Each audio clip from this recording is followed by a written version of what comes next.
septembre 2012. Serge, Antoine et Victor Pinto arrivent de la Thaïlande, leur pays d'adoption. Cela fait maintenant une dizaine d'années que leur vie est entièrement consacrée à la boxe. Et le combat d'Antoine face à Farid Villaume au Best of Siam 2 est pour nous l'occasion de découvrir leur histoire. Au départ, ça part d'un voyage, mais c'est issu d'un surplus de travail, un surplus de difficultés en Europe à avancer, même si on est dans un très très bon registre, si ça fonctionne très très bien. Et on sent à ce moment-là qu'il y a de moins en moins d'avenir, et il y a de moins en moins d'avenir pour ces enfants, personnellement. Comment on va pouvoir les éduquer, comment ils vont traverser le temps, comment ils vont aller vers le futur. Et là, on prend cette décision, et cette décision, c'est de partir en partie consulter, parce que même s'ils sont jeunes, on a une épouse, on a des enfants, et on ne fait pas ça n'importe comment. Et c'est se dire, c'est peut-être leur donner une autre vie, en conservant effectivement mon métier qui était le métier de guide de montagne, et de vivre de ça. Ce qui a fait dans le temps que ça s'est totalement transformé, c'est passé sur un registre boxe. Moi, j'ai abandonné totalement ma carrière pour suivre la leur. C'est 2 heures seulement, après leur atterrissage à Paris, qu'ils se dirigent pour un entraînement à la salle du Namai Gym de Jean-Charles Skarbowski. Dans cette salle, débutants comme confirmés sont à l'échauffement. Mais pourquoi les frères Pinto ont-ils commencé la boxe? Pour nous, à la base, la boxe thaï, c'était un mode d'intégration, vu qu'on est arrivé très très jeune. On ne parlait pas un mot de thaï, on n'était qu'en français, on était toujours que moi et mon frère tout le temps. Et il y avait justement un petit camp de boxe pas très loin de chez nous. Et c'était surtout le fait de voir d'autres enfants, d'aller s'amuser, de tourner un camp. C'est ça qui fait en fait que ça a été pour nous un mode d'intégration. C'est vraiment ça. Ça a été tous les jours le fait d'avoir des copains, des amis, de jouer avec d'autres enfants que nous pour apprendre la langue. Et c'est vraiment surtout un mode d'intégration. On n'a jamais été poussé vraiment à boxer quand j'étais petit. Juste le sac revenait et me touchait dans ma tête, je pleurais tous les jours. Mais bon, à la base j'étais vraiment pas fait pour ça, pas fait pour la boxe, mais comme tout le monde s'entraînait, tout le monde venait s'entraîner, bon moi qu'est-ce que je vais faire? Je vais rester dans ma chambre à faire quoi? À jouer aux jeux vidéo, donc voilà quoi. J'ai décidé de continuer. Et la boxe est devenue bien plus qu'un sport pour eux. Après voilà, c'était comme j'ai expliqué un mode d'intégration, donc ça a été tous les jours un mode d'intégration histoire de s'amuser, et puis c'était quelque chose de normal de s'entraîner. Et après à l'époque c'était une routine comme il a expliqué auparavant. En France, on va s'entraîner au foot, aller jouer un match. En Thaïlande, on va s'entraîner à la boxe et aller boxer. Il n'y avait pas de pression, de quoi que ce soit. C'était quelque chose de normal, s'entraîner et aller boxer. En fait, après, au début, on boxe comme ça pour s'amuser. Au bout d'un certain point, au bout de quelques années, quand on arrive à un certain niveau, on se dit pourquoi arrêter? Quand on arrive à un certain niveau, autant aller au plus haut niveau. Et c'est là où on a pris ça un peu plus au sérieux. Et où voilà, on a commencé à vraiment s'entraîner sérieusement. On a été repéré par plusieurs promoteurs. Après plusieurs victoires dans les villages, autour de dans des petites organisations, et c'est là où on a été repéré et où après on a pris ça plus au sérieux. Là, c'est vraiment c'est notre vie qui a changé, c'est notre travail, notre vie qui est consacrée à la boxe, c'est partie intégrante de notre vie maintenant. La boxe, c'est pas que devenir champion, c'est aussi une école de la vie en fait. Ça nous apprend comment gérer l'argent, comment gérer nos sentiments. C'est un peu tout, c'est un ensemble, parce qu'il y a le travail de manager, de soigneur, d'aider les autres, et après c'est sûr qu'on se fixe un but d'être au top, au plus haut niveau. Cette occasion est pour les jeunes élèves et de pouvoir s'entraîner avec de très grands champions et pour certains même des énormes légendes. Elles seront toutes présentes lors du gala du Best of Siam 2. Et pourtant, ces grands champions sont perçus totalement différemment qu'au royaume du Siam. La boxe thaï en Thaïlande, on va dire, c'est le sport des demi-dieux. Ce sont ceux qui vont monter sur le ring. Ceux qui montent sur le ring sont en hauteur. Ils sont au-dessus des moines, ils sont au-dessus des traditions. Ils sont ceux qui portent le savoir, ceux qui vont être on va dire les tuteurs des plus jeunes. Voilà, et qui vont amener les traditions. Et ici, souvent, les sports de combat ou de contact sont amenés d'un phénomène très très bas, où il n'y a pas forcément une bonne image, à tort, puisqu'il faut beaucoup d'abnégation, il faut beaucoup de travail, il faut avoir beaucoup de cœur, il faut avoir beaucoup de résistance, il faut être capable de vivre dans l'adversité pour pouvoir exceller dans ce milieu-là. Et souvent, je pense que le manque de communication et de gens qui viennent véritablement de ce sport vont quelque part tirer vers le bas des activités qui sont justement a fortiori le contraire et qui vont être des gens qu'on devrait aduler, qu'on devrait regarder autrement et qui sont des exemples de la société parce qu'un boxeur en Thaïlande est un exemple pour les autres. Bien qu'il vive en Thaïlande depuis des années, il reste avant tout français. Il faut savoir que quand on est en Thaïlande, quoi qu'on fasse, on reste un étranger. Ouais. Qu'on soit boxeur ou quoi, qu'on est même si on est moitié thaï, qu'on a une carte d'identité thaï ou quoi, on reste un étranger. Au regard des gens, on reste un étranger. Après, quand on est boxeur, c'est différent parce que la période, le temps où on est sur le ring, on est un boxeur. On n'est plus jugé si on vient de tel ou tel pays, qu'on est étranger ou pas étranger. On est un boxeur. Il y a plus, on est respecté comme boxeur, comme tous les autres. Et cette famille est fière d'être française. Elle le revendique profondément. On est fier d'être patriote.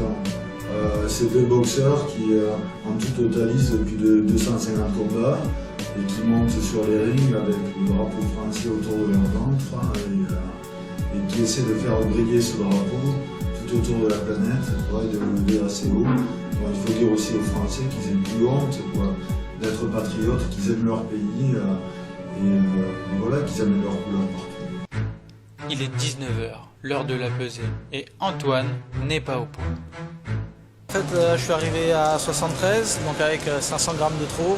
Et voilà, je viens d'aller perdre de poids. J'ai couru un peu pendant 15 minutes, 15-20 minutes pour perdre de poids. Mais moi, je préfère toujours arriver avec 500 grammes, voire 1 kg de plus, parce que c'est du poids que je perds vite. Et donc forcément que je reprends vite. Là, après le dîner de ce soir, ce sera des 500 grammes, 1 kg qui vont être repris de suite. Donc je préfère toujours arriver un peu avec un peu de poids au-dessus. Et puis pouvoir courir, suer un peu, c'est mieux pour moi, je préfère. Le problème, ça va être reprendre du poids, ça va être surtout manger, bien boire et puis bien se reposer, pas se coucher trop tard ce soir et bien se reposer pour le combat de demain. H-4 avant le combat. Antoine et son frère Victor découvrent la salle et l'attente du public français pour cet événement. Là je suis cool, je me mets petit à petit dans le combat, je regarde un peu le ring, un peu les alentours, les tribunes et tout. Et ouais, tranquillement, je pense que je vais me mettre vraiment, je serai dans l'esprit de combat, on va dire une fois que la soirée aura vraiment commencé et 1 heure avant mon combat. Ça va vraiment être le feu ce soir. Apparemment ils ont dit que ça allait être plein et qu'il allait même avoir entre 500 et 1000 personnes qui vont attendre à l'extérieur parce qu'il n'y a plus de billets. C'est full de chez full, c'est vraiment une belle salle, ça va être vraiment un beau show, j'espère qu'il y aura une belle ambiance. Ces longues heures d'attente permettent de retrouver un compatriote français, lui aussi exilé en Thaïlande, Damien Alamos. C'est le seul non-thaïlandais qui a réussi à remporter 2 fois la ceinture au légendaire Lumpini Stadium.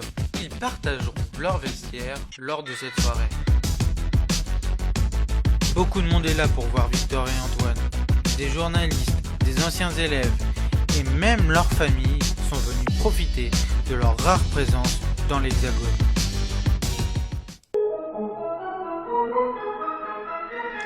Nous sommes à moins de 2 heures du combat. Le comportement d'Antoine change pour la première fois. Il s'isole et commence à rentrer dans son combat. Et c'est son père, Serge, qui prépare son fils pour son combat en lui mettant les bandes sur les mains.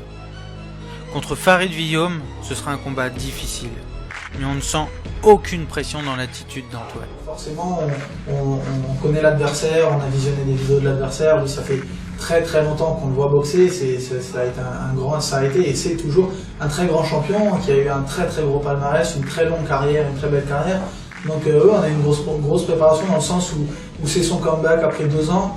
Donc on ne peut rien négliger, je me suis entraîné au maximum et voilà, on a tout fait pour se donner toutes les chances et après on verra bien. Et comme un rituel, c'est au tour de Victor de masser son frère. Et c'est vraiment à ce moment qu'on ressent que le combat approche. On s'aperçoit que le rôle de chacun est nécessaire. Et surtout, une force qui devient indispensable pour le boxeur. La boxe, souvent les gens pensent que c'est un sport individuel, que c'est vraiment très personnel, alors que c'est beaucoup plus que ça. C'est une grande famille. Il y a besoin de tout le monde pour être là. Par exemple, pour mon exemple, là où je suis aujourd'hui, je ne serais jamais arrivé là sans ma famille, sans mes entraîneurs, sans mes sparring partners, sans les gens aussi qui viennent nous supporter, sans les promoteurs. C'est pas du tout individuel, c'est vraiment très très collectif. Et oui, on a toujours ce sentiment à chaque fois qu'on boxe, justement, de tout ce monde derrière nous qui nous a aidés, qui est là pour nous supporter, et les gens qu'il faut respecter et tout ça. Et donc à chaque fois, c'est beaucoup de monde derrière nous, et c'est beaucoup de support pour nous. Leur sœur, qui les observe, semble inquiète, stressée. Elle cherche le regard de son père, qui pourra peut-être la rassurer. Un père qui accompagnera son fils au combat. A-t-il des doutes? A-t-il peur? Se pose-t-il des questions? La boxe, c'est un vrai métier, quoi. Donc ils font leur métier, il faut respecter ça. Si un garçon est bien préparé, il n'y a aucune raison d'avoir peur, d'avoir la moindre appréhension. Ce qui serait dérangeant, c'est d'envoyer quelqu'un au combat qui n'est pas préparé. Aujourd'hui, on est plus dans un registre, je veux dire, même en tant que père, on gère même plus un nom. On gère une école de boxe, on gère le nom de l'école de boxe, on gère l'ensemble des boxeurs et des entraîneurs, des gens qui participent. Donc quand quelqu'un de la famille, parce que notre école de boxe c'est une famille, souvent les gens n'ont pas compris en disant mais pourquoi il s'appelle Léo 5 Boxing, pourquoi il s'appelle Antoine 5 Boxing, parce que c'est l'école de boxe. Donc là on revient en Occident, on dit c'est Antoine Pinto qui boxe, c'est Victor Pinto qui boxe, mais pour nous c'est pas réellement ça. En Thaïlande, tout le monde attend le résultat. C'est le résultat de toute une famille. Le combat est proche, le public est prêt, mais il est bien différent de celui qu'il trouve en Thaïlande. En Thaïlande, il faut savoir que le public, déjà à la base, il vient pour jouer de l'argent. Il vient pas, on va dire, pour la beauté du sport quelque part, c'est pour jouer de l'argent. Donc ça va être, on va dire, à 90% un public qui vient pour jouer de l'argent. Donc il va venir pour jouer de l'argent, il faut toujours être deux. Donc il ne peut pas jouer que sur un côté. Donc c'est ça qui fait aussi qu'il y a un respect sur les deux boxeurs, parce qu'il faut les deux boxeurs pour pouvoir jouer, gagner et perdre. Et c'est là où vraiment il y a un respect envers les deux boxeurs c'est au-delà de la nationalité ou quoi, c'est le respect du sport. Après, vu que si nous on gagne, eux aussi ils gagnent. Ici c'est très différent, c'est un spectacle, c'est donner un spectacle au public, c'est une multitude de fans qui va venir pour nous supporter, donner des encouragements, des gens qui ont payé leur place pour venir nous voir. Et là c'est vraiment donner un spectacle, donner un bon spectacle pour toutes ces personnes qui viennent pour nous supporter. Autant par exemple en Asie, on va avoir des gens qui supportent souvent le boxeur qui est en dessous pour faire remonter les côtes de Paris.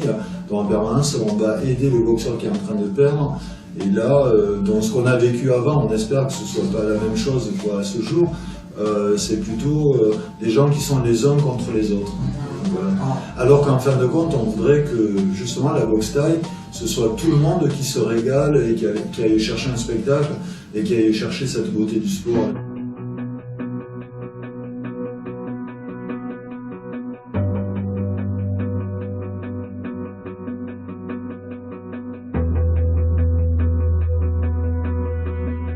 Il est l'heure, et c'est avec un visage fermé que les Pinto se dirigent vers le ring. On a vraiment l'impression qu'ils ne forment qu'une seule personne.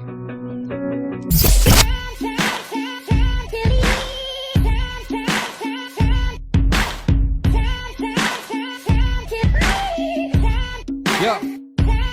Voici le champion, donc t'inquiète pas si tous les boucs s'agitent. Un petit conseil, monte pas sur le ring si t'as les genoux fragiles. Ce mec est fait d'acier, appelle le Wolverine. Tu voulais le titre, maintenant c'est à la paille que tu manges tes bols de riz. Front kick, esquive, le public pète les plombs. Respire encore un round avant que ton coin jette l'éponge. Seuls les plus cool testeront, lui il vient décrocher l'or. Donc si tu t'entraînes bien pour la peine.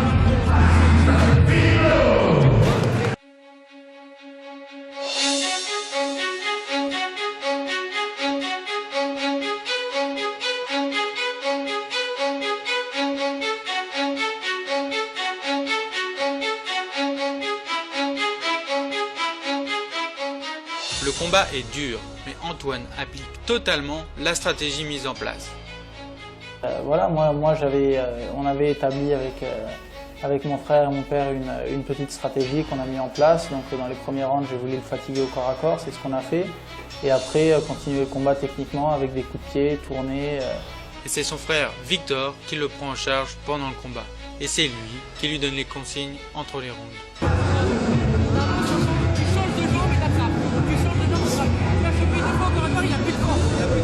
Chaque phrase est précise, on sent l'expérience, la vision du combat de Victor.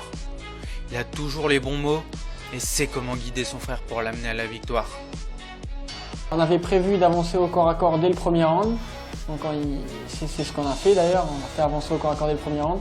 On a remarqué que Farid avait du mal quand il attrapait au corps à corps, il avait vraiment plus de force car il est plus vieux. Et à partir du troisième, il n'en pouvait plus. Et là, par contre, Antoine a une baisse de régime, donc on a préféré continuer à boxer sur la technique. Et voilà, on a su gérer, et voilà, quoi, il a gagné. Et c'est après 5 rounds disputés qu'Antoine remporte la victoire par décision unanime.